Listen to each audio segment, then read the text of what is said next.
Welcome to WebEx. Enter your access code.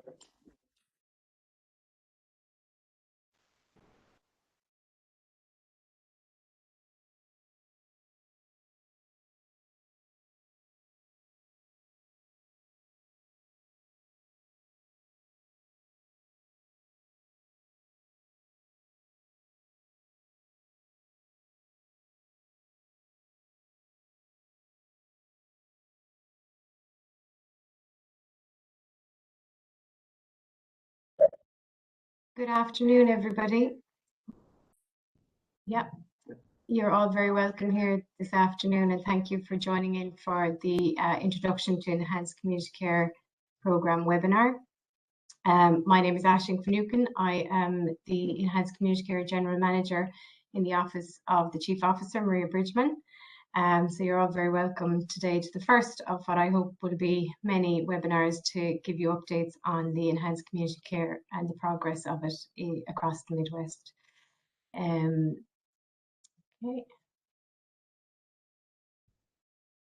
Okay, so I'm just going to start off with a little bit of housekeeping. So the webinar today is being recorded.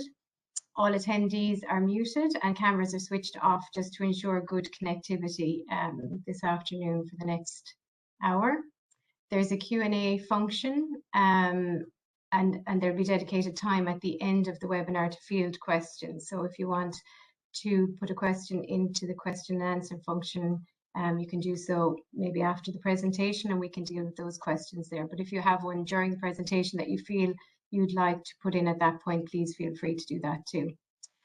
So today's webinar is aimed at managers. As I said, it is the first of our webinars on the Enhanced Community Care Programmes. We just wanted to start off by doing the webinar for managers first, and we will be also providing webinars for frontline staff.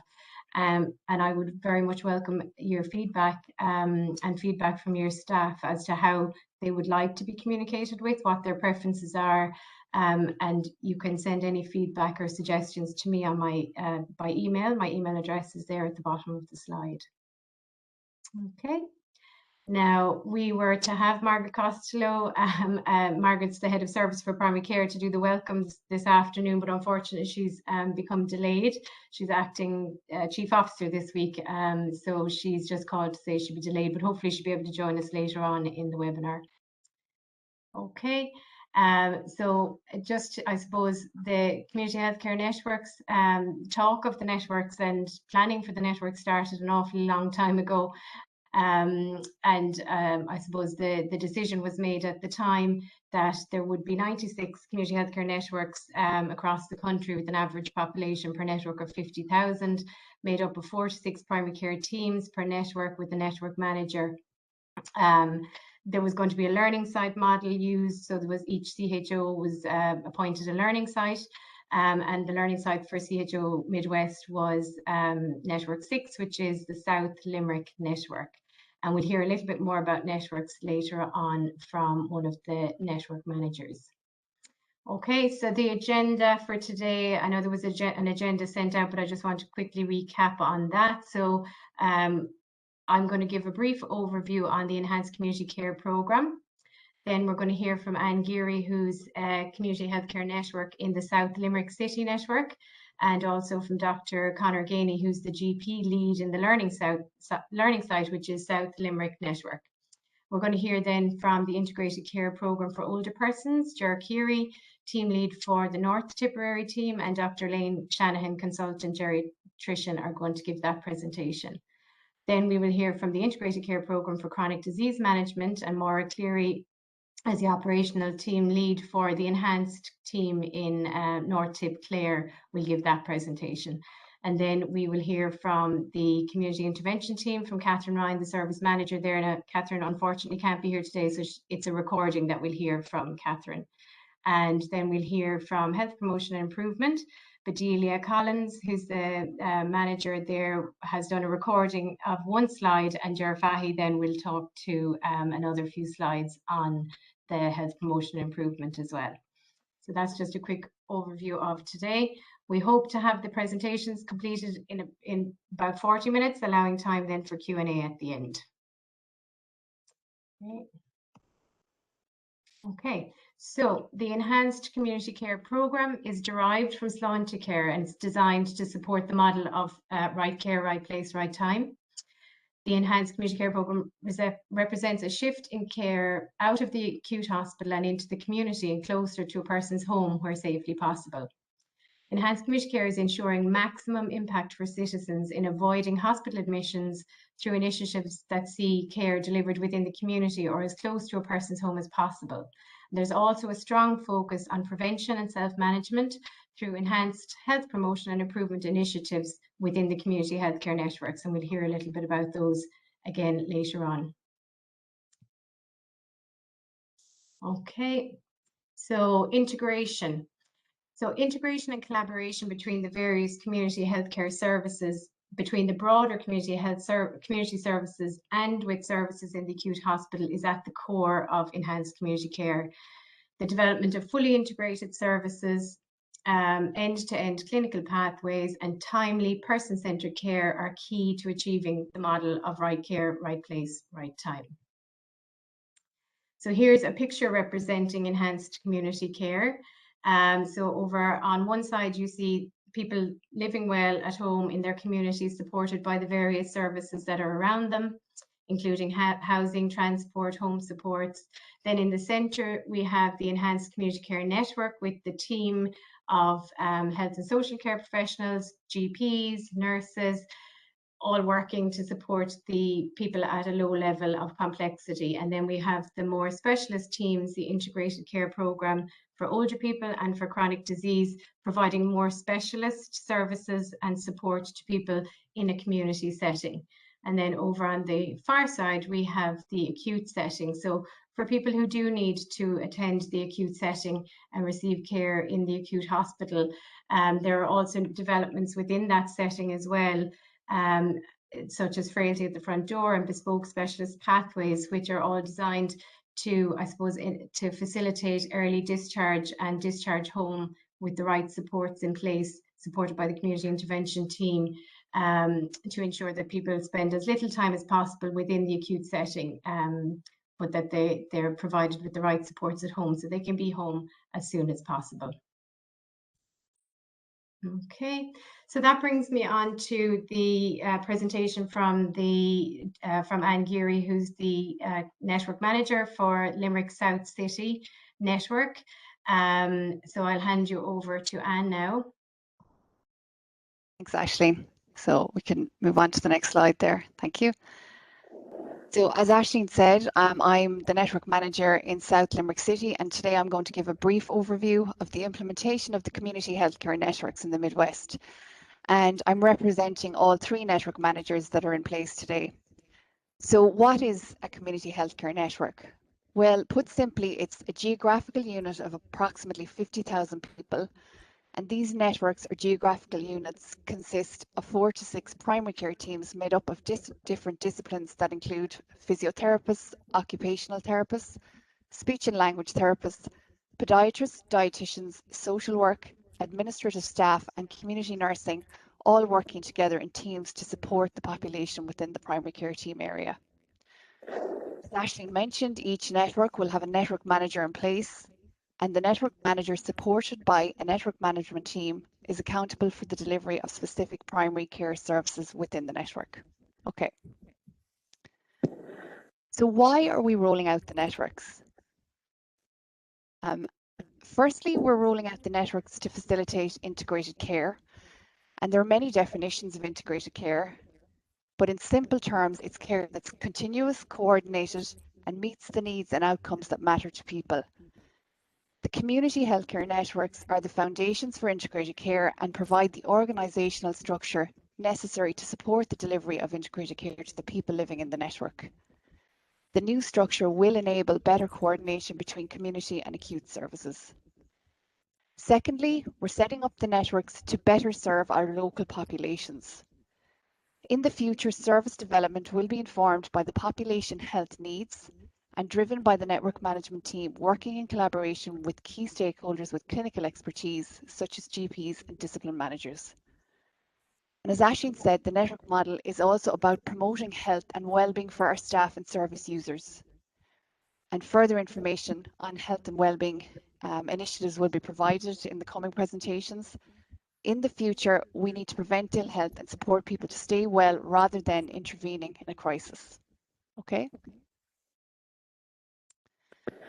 So in the Midwest Healthcare Organisation, there are 8 community healthcare networks. We have West Clare, North Tipperary, East Clare, West Limerick, East Limerick, South Limerick, South Limerick City, and finally North Limerick City. Each network has its own unique identity. And I recently heard someone from another CHO describe each network as basically wearing its own jersey. All our geographies are very different, and the network model will aim to deliver services to meet those specific needs of the population within the network. Presently, there are 3 networks operational. We have South Limerick Community Healthcare Network, which is the learning site. Mary Boyle is the network manager here. South Limerick became operational in September last year, and it's leading the way in the rollout of the community healthcare networks in the Midwest.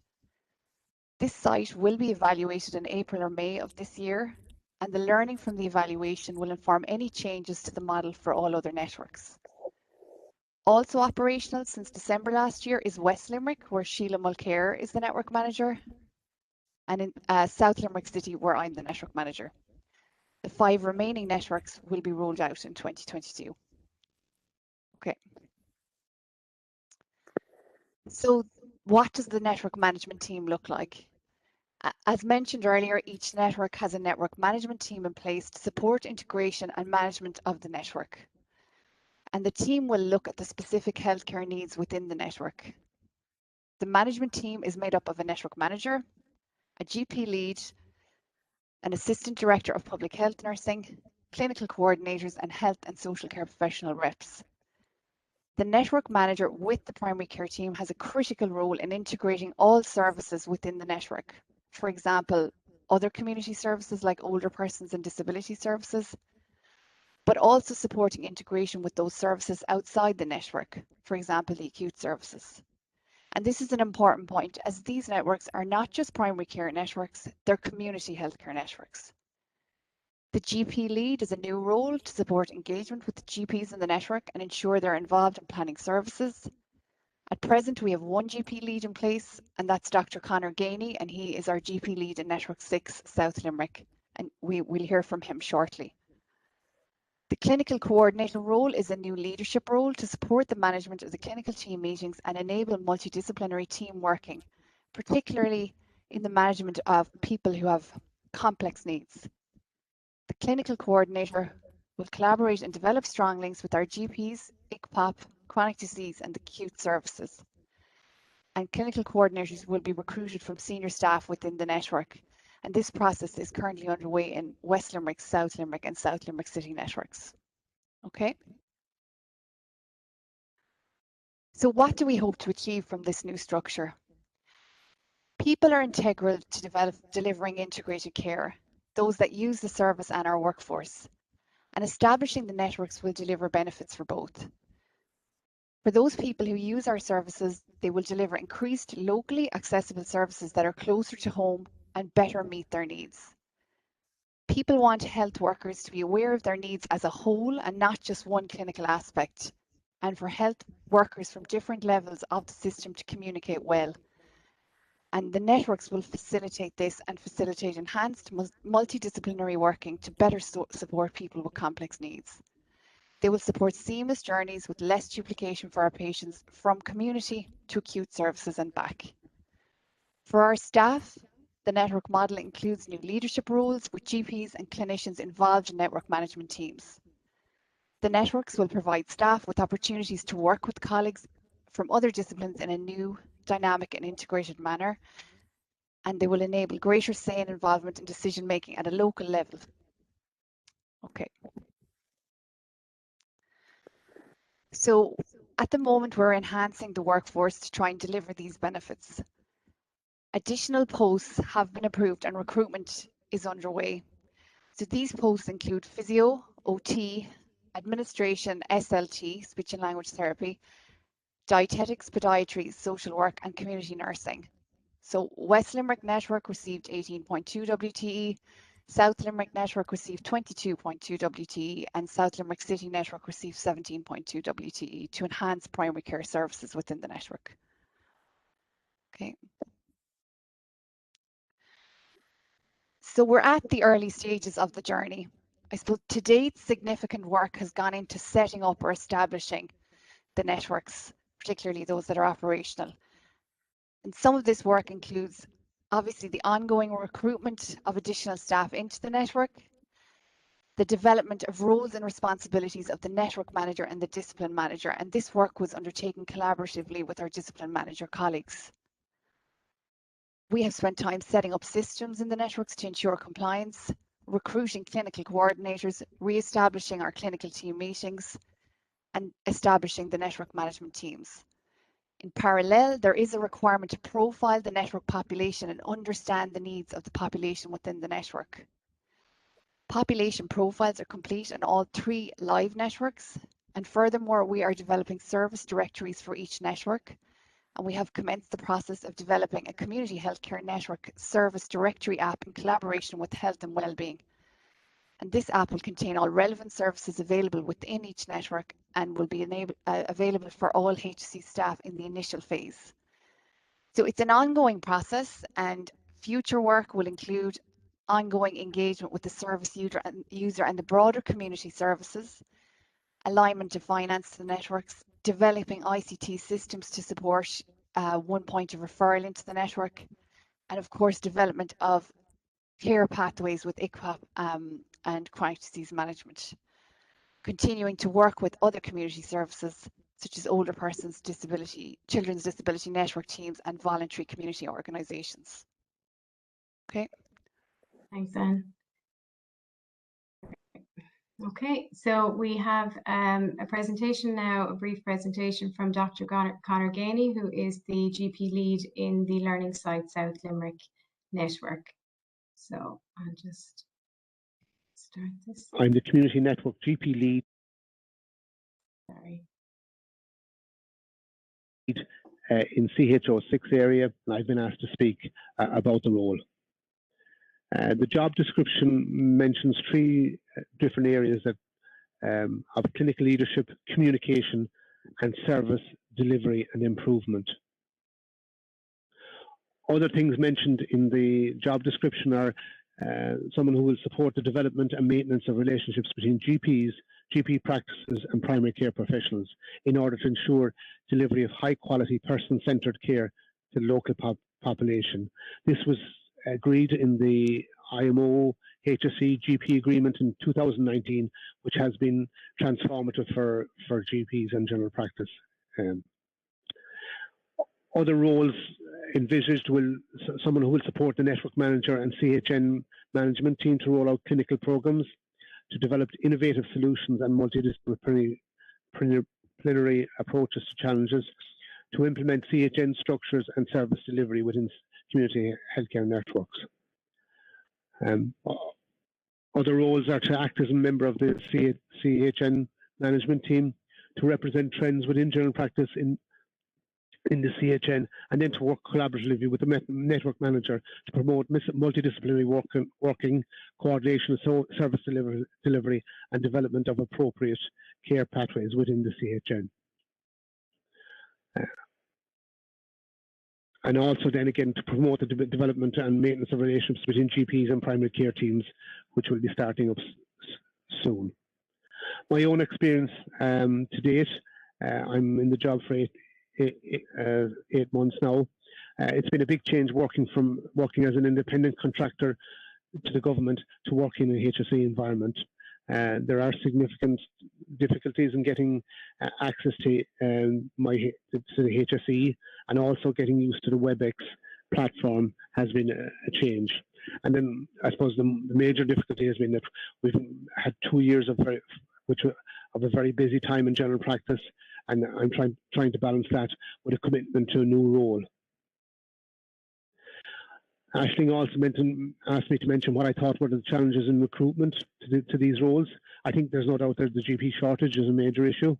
We've also gone through this very busy 2-year period, and most GPs are actually very tired. it is very hard for GPs to visualize the role. And then it must be said that there is some reluctance from GPs to engage with the HSE. And then the practicality that there is an increasing amount of GPs not working full time. And then I was just asked to outline the increased access to diagnostics for GPs. We have now had the ability since early 2021 to refer MRIs and CTs to Alliance and Barrington's. That probably has reduced referrals to A&E and to outpatients, and roughly they're running at about 1,500 per month. Thank you. Thanks, Dr. Ganey. And I'll just hand you back to do hand back to you to do the last couple of slides. No problem, thanks. So just the last slides are some visuals of the primary care centres. So here we have Newcastle West Primary Care. Well, this is what Newcastle West Primary Care Centre will look like when it opens. Sheila Mulcair is the network manager there. And we'll just move on to Croom Primary Care Centres. So this is Network 6 South Limerick. And Mary Boyle, as I mentioned, is the network manager here, and this is the learning site. And then we have an image of Barrackview Primary Care Centre. So it's one of the centres in South Limerick City Network, where I'm the network manager. Thank you, Aisling. Thanks, Anne. Okay, so now we'll move on to the integrated care programme for older persons. So Ger Keary, who is the team lead from the North Tipperary team, is going to speak, and also Dr. Elaine Shanahan. Okay, thanks, Aisling. I just hope Dr. Shanahan is having an issue with her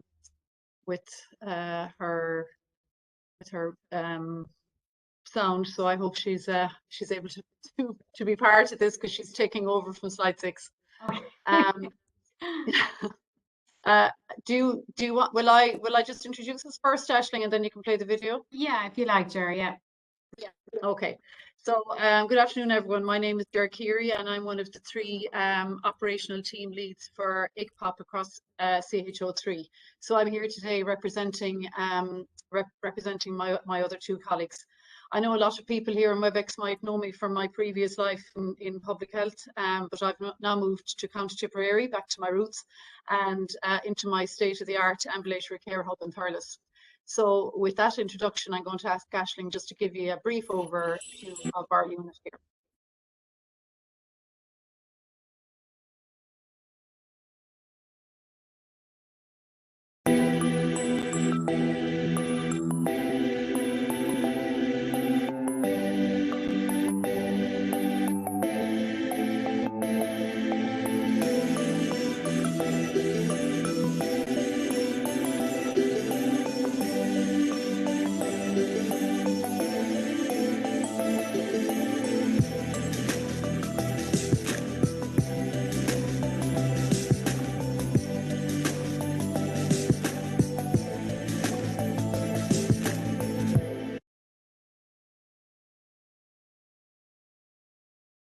Okay, that's as much as Aisling is going to let you see, I'm afraid.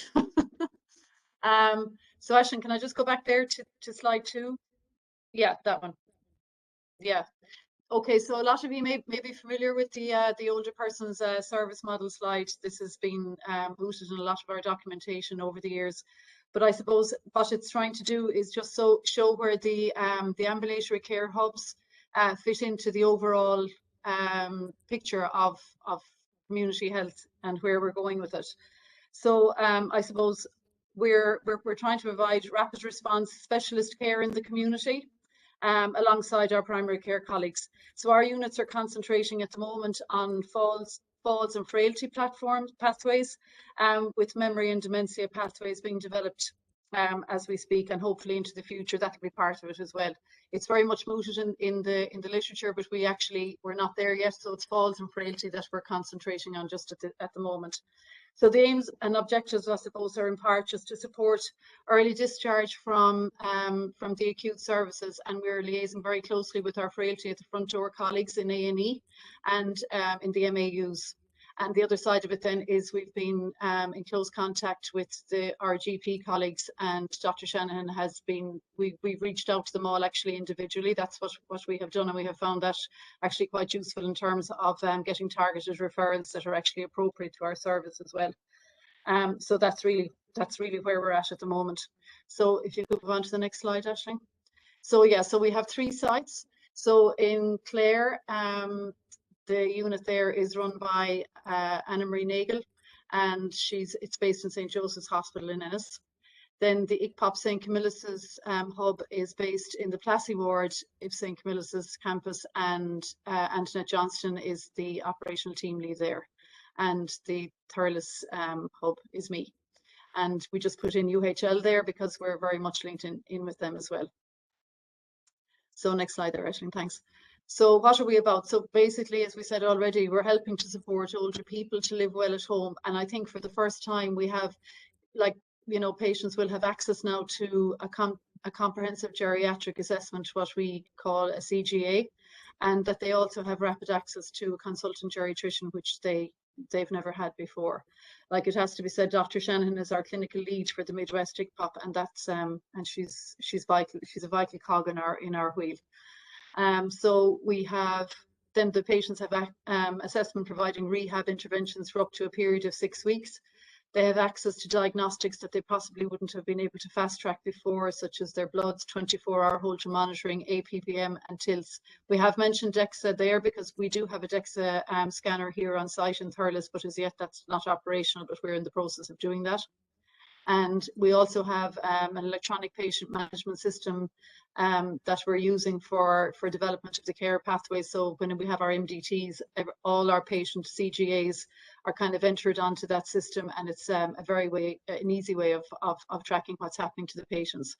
And therefore we develop an agreed care plan of care to meet those patients' needs. So that's where we're at the moment. I think the next slide I will be passing over to Dr. Shanahan. Oh no, sorry, beg your pardon. This is what we have in place. So as yet we're not. We do have a good few of our staff in place, but as you can see, each team we still have staff pending. So for instance, I don't have my senior occupational therapist or our occupational therapy assistant as yet, but the other 2 units have progressed further along that pathway. Claire probably would have the most comprehensive MDT at the moment. They have speech and language, and they have dietetics as well. But the other 2, and Antoinette is not in post very long, and I'm in post since November. But we're getting there, and it's been absolutely fantastic, and it's really exciting. And I think the 3 of us are very happy to be trying to lead out on this service, because it's really good. So that's me, and Dr. Shannon is going to go into more detail now on what we actually do here. Okay, so I'll hand over to you. Thank you very much, Chair. Okay. Thank you, Chair. Can you hear me okay? I think I fixed the speaker. Yeah. Okay. So I suppose, as Chair mentioned, we have access to a number of diagnostics that are really focused on falls, frailty and bone health. And we're really fortunate in the Midwest that we have access to these diagnostics directly in our hubs. There are other centres around the country that don't have access and are reliant on referring people into the acute services for these diagnostics that we are now considering a basic part of the care we're providing. So each of our 3 hubs have direct access to ambulatory blood pressure monitoring. Holter monitoring normally for 24 hours, but we can do it for up to a week. We do bloods, ECGs, bladder scanning. St. Camillus would have always had DEXA and TILS, but now there's a whole new DEXA unit and a second DEXA scanner to go in, and access for Limerick and Clare for DEXA and TILS will be through St. Camillus Hospital. And then the new unit in Thurles has a new TIL test, which is already operational, and the DEXA scanner, which hopefully will be operational later on. And so all those diagnostics are really key to being able to properly diagnose patients and be able to manage them in the community as well. And so we have set referral criteria. So if we were to just open up to kind of over 75s and frail, we think we'd have somewhere about 22,000 people who would be eligible to attend, which would obviously be too much to manage. So we have had to set criteria. So at the moment, we see people who are aged 75 years or older who have evidence of frailty. And what we're finding is evidence of frailty is scoring between 4 and 6 on the clinical Rockwood scale. We'll be sliding that later on, so I'll come back to that. They have to reside within CHO3. They have to have been seen in person by the referrer, because we're not trying to replace other services, we're trying to enhance the care that's being provided through other services. And the last one there, patients have not had coordinated MDT input within the last 3 months. We are a bit flexible on that. The reason for that criteria is that we have had some patients who've been referred who've just been discharged from rehab or from acute hospital where they've already had everything done and we're not providing any benefit to those patients. It's better to see patients who need full MDT input and full investigations. So patients have to meet all 5 of those criteria, and then in addition they have to meet one of these 3 criteria. So they have to have a fall in the last month that needs investigation. They have to have increased dependency or increased care burden in the last month, or an adverse drug reaction within the last month. And that's really around polypharmacy. In addition, in CLEAR, because there's an SLT in post, there is an additional criteria around swallow impairment. Swallow impairment, and we'll be able to expand that out to all 3 counties once the 3 SLTs are in post. And I mean, a significant development recently, the SLTs have now access to fees in the community, which is the first direct access to swallow evaluations in the community in the country. So that's a great development for the Midwest. This is the clinical frailty scale, which we use to screen the patients for frailty. It's marked 2, 1, and 9, with 1 being the very fit people and 9 being the terminally ill. People we're focused on are 4, 5, and 6. So 4 are the kind of vulnerable people who are just starting to slow down the measure, still doing everything that they need to do. 5 are mildly frail people who are still doing a lot of things, but starting to need work with help with kind of outside things, with heavy housework, occasions, that type of thing. And then the people who are 6 are the more moderately frail, who are now starting to need help with their personal care. And the reason we picked 4, 5, and 6 is because it's felt these are the people that we can really intervene on. Once people become more frail, it's very difficult to reverse things, and also because we're ambulatory care, it would be difficult for them to attend on an ambulatory basis. And then the people who are managing well shouldn't need this level of MDT and access. So this is kind of an overview of the pathways. So we take referrals from multiple sources. So for Limerick and Tipperary, we opened straight away to kind of most of those referrals back at the end of November and start of December. At the moment, over half of our referrals are coming from GPs, which is great because those patients are avoiding acute hospital. The next highest referral will be a combination of frailty at the front door and the MAUs, particularly from the Model 2 hospitals. And frailty at the front door, just to mention, is also part of the integrated care program. Where there's a specialist team based in the diversity department in UNHL who see the kind of frail older people, particularly those that would be potentially suitable for discharge with follow-up and integrated care. So at the moment, there's a geriatric registrar working on a half-time basis. There's support from a candidate A&P, and there's still recruitment ongoing for a CNS and a physio assistant. And they work really close with the Optimum team, where the existing physio OT and social worker working in ED. And really some complicated patients have been discharged out of ED with a combination of all those services working together. So once we receive the referrals, they're triaged, if the patients are suitable, we inform the patient or their next of kin to arrange an appointment, and we are scheduling appointments within a week of receiving the referral. And we're really targeting rapid access, because if we want to avoid people having to present to hospital, or if we want to support discharge from ED, we have to be able to provide that rapid access level of care. If the patient isn't accepted, we'll inform the referrer so that an alternative pathway of care can be arranged for the patient.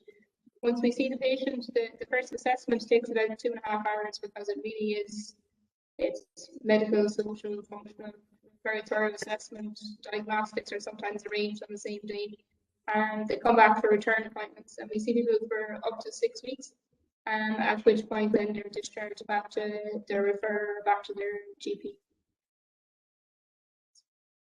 So we have referrals. We're trying to get by email, so we have an email address for each county, which is quite simple, ignoc.county@hse.ie. We have a referral form. or we also accept referrals just through a letter as long as the necessary information is on the referral letter. So thank you, and there's all the contact information. Thank you, Dr. Shanahan. That's great. Okay, so next we have Maura Cleary from Integrated Care for Chronic Disease Management. Thanks, Aisling, for the opportunity to update you all on the development of integrated chronic disease services in the Midwest. My name is Maura Cleary. I'm the operational lead of the Enhanced Chronic Disease team for North Tip and Clare, and my colleague Patricia O'Rourke is operational lead of the Limerick team. We are very much at the start of an exciting journey. Next slide, please. So the integrated model of care for the prevention and management of chronic disease is at the heart of the national framework and demonstrates how end-to-end care can be provided within the Irish Health Service. The model is depicted well in the pyramid shown here, with most of the interventions occurring at the lower level. There are 5 levels of services designed to deliver this integrated end-to-end care.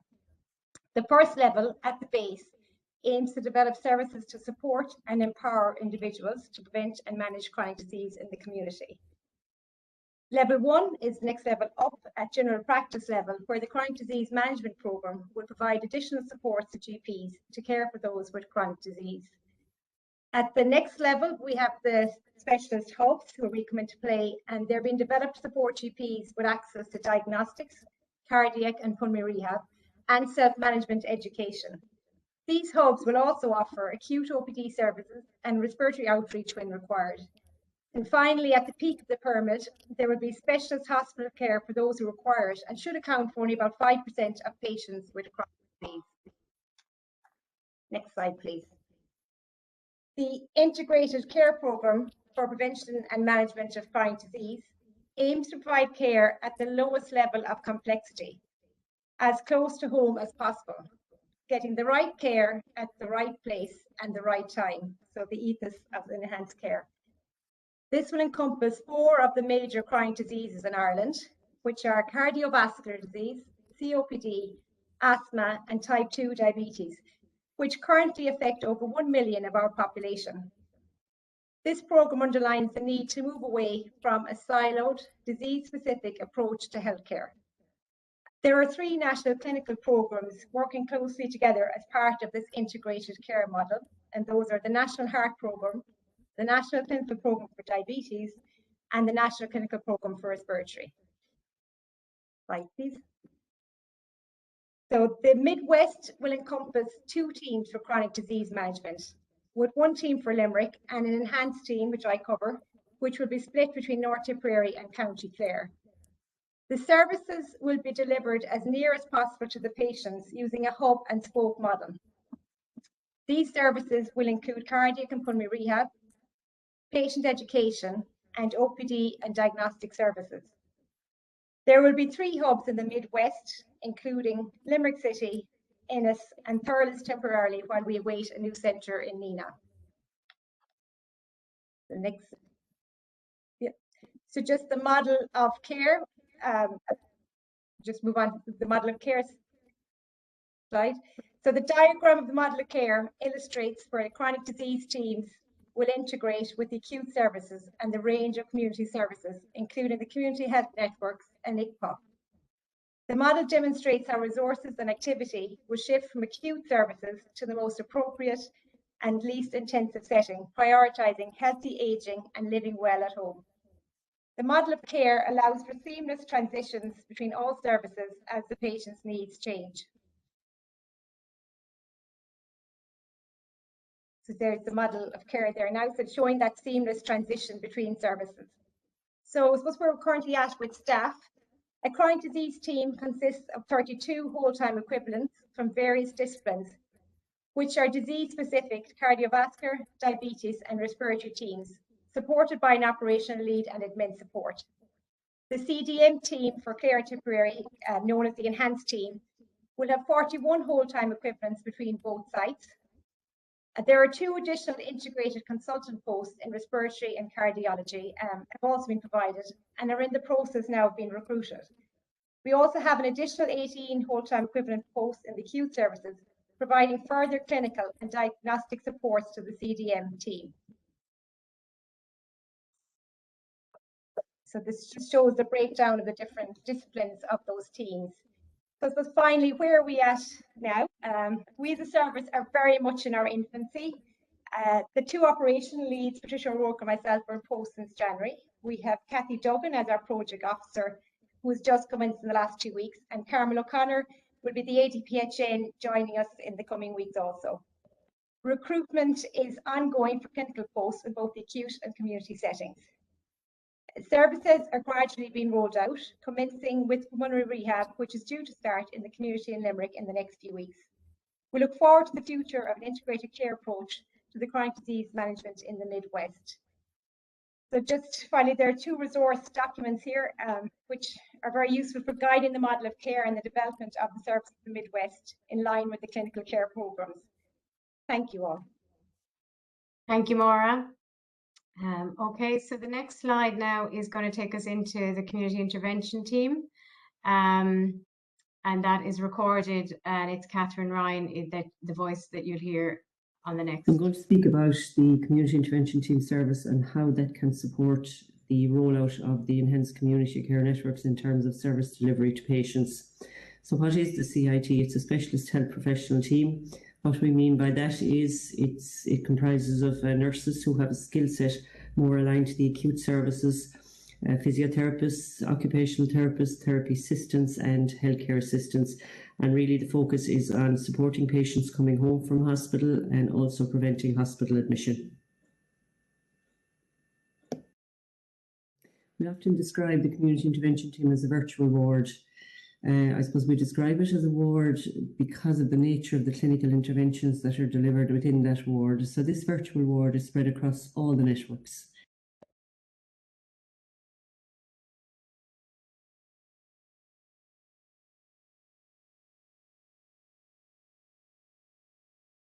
So how do we support patients? Our metrics fall under 4 categories: early support to discharge, hospital avoidance, admission avoidance, and unscheduled community referrals. So we support them in terms of coming home from hospital, delivering services, trying to get them home a few days early, delivering services that would have, previously patients would have had to remain in hospital for weeks, like things like OPAT, where the patient would receive the service at home for 6 weeks, outpatient antimicrobial therapy. Hospital avoidance, so this will be working with the GPs and members of the primary care team in delivering services to patients in order to avoid them having to attend hospital. Admission avoidance, then these are patients who've already presented to the hospital, possibly the emergency department or the AMAU, local injury unit, surgical assessment units, and we really want to prevent them being admitted into a bed. And unscheduled community referrals would be referrals to public health nurses, GPs in the community, also home care team maybe for patients who require end-of-life care. Our stakeholders really are the patients who attend the hospitals in the Midwest hospital group, and also patients who attend hospitals outside because they reside in this area but have opted to go to other hospitals for their treatment, and we would get a lot of referrals from hospitals in Dublin, Cork, Galway. The Optimum team in the emergency department we would work with very closely. For older people who've presented there, maybe for falls and they're deemed suitable to be medically discharged, again, maybe just soft tissue injuries, so they would be referred to our therapists for a home re-enablement programme, and that works very well. Cancer services would be a big referrer to us, and also urology services.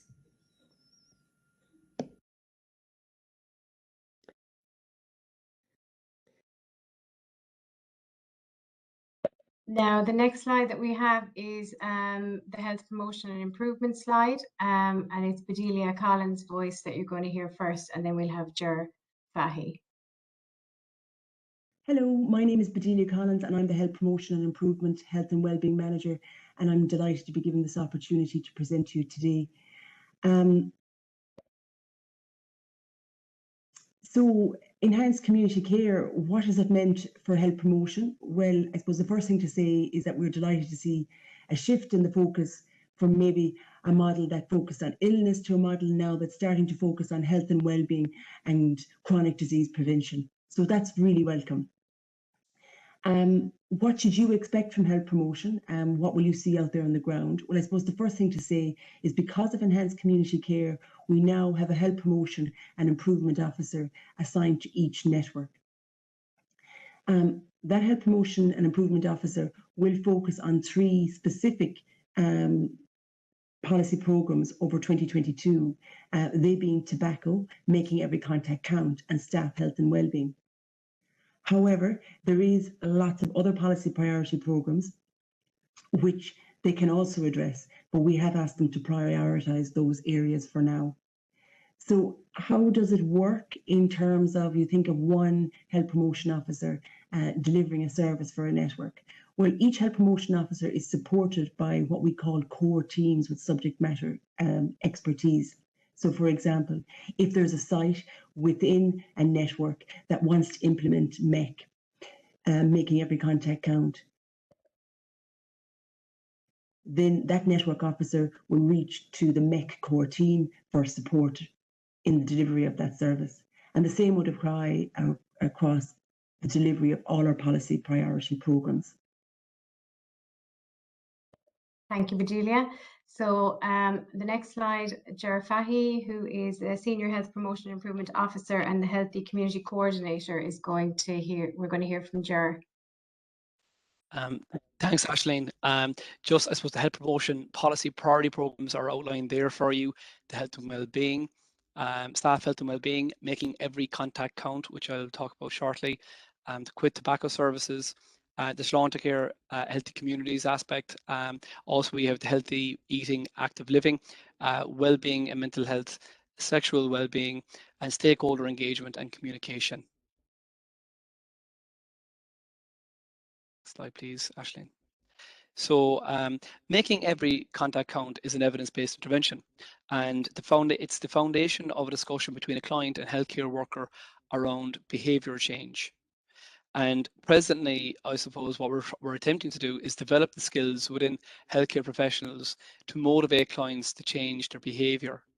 And so if what we're aiming to do is get staff trained up, and there's 2 training options currently.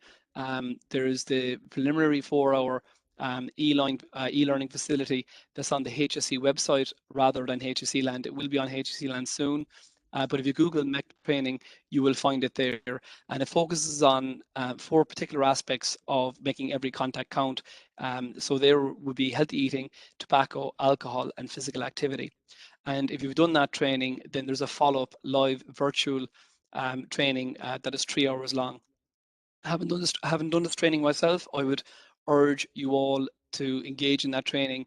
There's great learning in it, in particular how we communicate effectively with clients and sensitively with clients in order to attempt to change their behaviour. So I suppose making every contact count intervention after training really works well when you do it together as a division, a team, or a department. So it's the compounded effect, I suppose, of everyone working together to achieve a common goal. And how that's currently done is through 2 piloted programs within CHO3. This is the Integrating Stop Smoking Service for Pregnant Women in partnership with UL Hospital Group, Maternity Services, Midwives and Professionals are doing interventions on tobacco for now, whereby they're referring clients into stop smoking services right across Limerick, Clare and North Tipperary. The second pilot programme is a partnership between Limerick Sports Partnership and the physiotherapy department and primary care team. And the model focuses on making every contact count in regards to physical activity, where clients are signposted into sports partnership hubs that are currently in Limerick City. And they're at Lunkard Street, in Myross, and I think the third one is in Garryowen. So in relation to Sláinte Care Healthy Communities, this begun only a short while ago at the very end of 2021, and the aim is to identify specific areas in which high risk factors to the health and well-being of the population are particularly prevalent, with a view of implementing targeted interventions. So this is achieved by working in partnership with a range of stakeholders and through the provision of evidence-based initiatives and the provision of dedicated services to build sustainable improvements to the health and well-being of those of all ages living with those within those identified communities. The services that are provided are included in the slides shown here. We work in partnership with Limerick Social Services Council to provide parenting programs, in particular Parents Plus. So again, an evidence-based intervention. Limerick Social Services Council have plenty of experienced staff, and to provide these programs, have provided these programs for many years.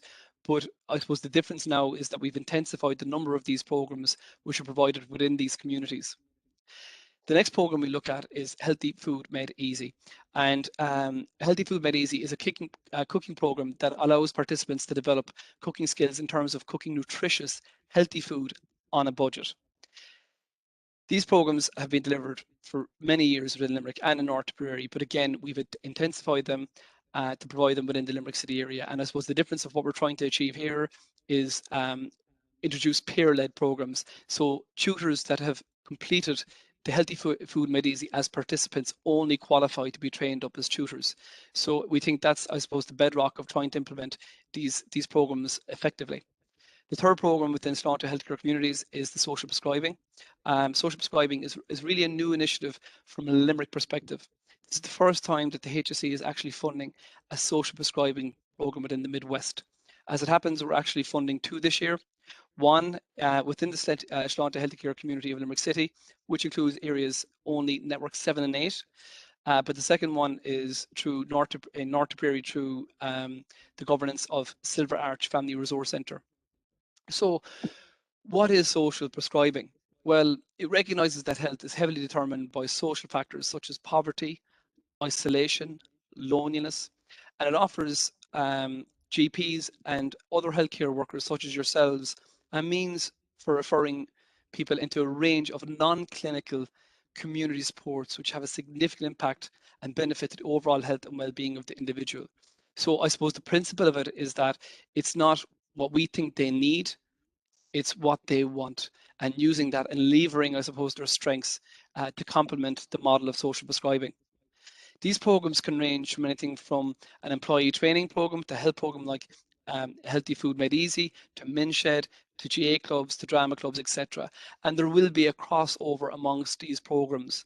Like I said, lever is a word that's commonly used within the Sláinte Healthy Communities theme. So one of the challenges for this particular group is that very often they've low self-esteem or maybe lonely. The link worker is to stay with them until they're confident enough to stick with the program of their choice. So social prescribing itself has been run for the UK for many years and is shown to have many positive outcomes to date. And one of the things that stuck out for me in reading the literature was out of the pilot group in the UK that were a part of social prescribing, there was 25% reduction to admissions to emergency departments and 25% reduction into their GP clinics. So there is an obvious benefit to this program, and along with all the other programs within healthy communities. So currently, I suppose all the programs in Sláinte Healthy Communities are going through quite a rigorous evaluation process. We hope that this time next year we'll be able to share with you some of the health outcomes of Sláinte Healthcare Communities.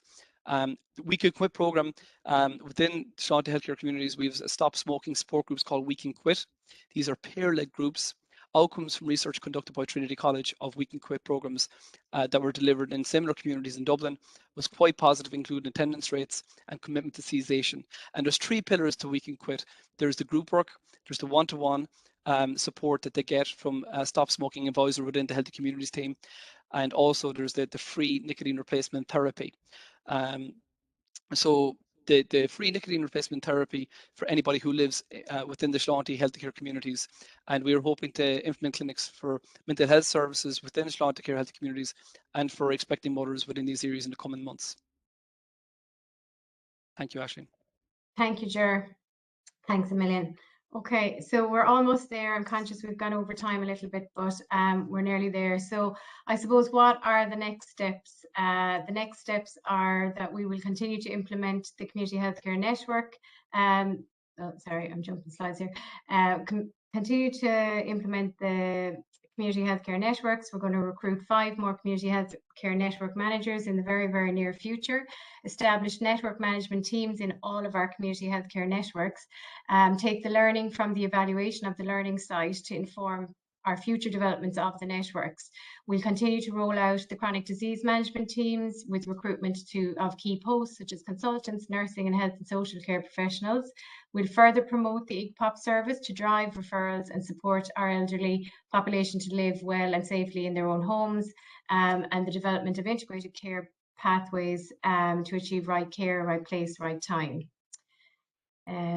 Okay, and finally, I suppose, why are we doing what we're doing? So I suppose we're doing it to support the people of the Midwest to live independently for as long as possible in their own homes, to live life the way they choose by providing timely, person-centered, coordinated care as close to home as possible, resulting in better outcomes and improved health and well-being.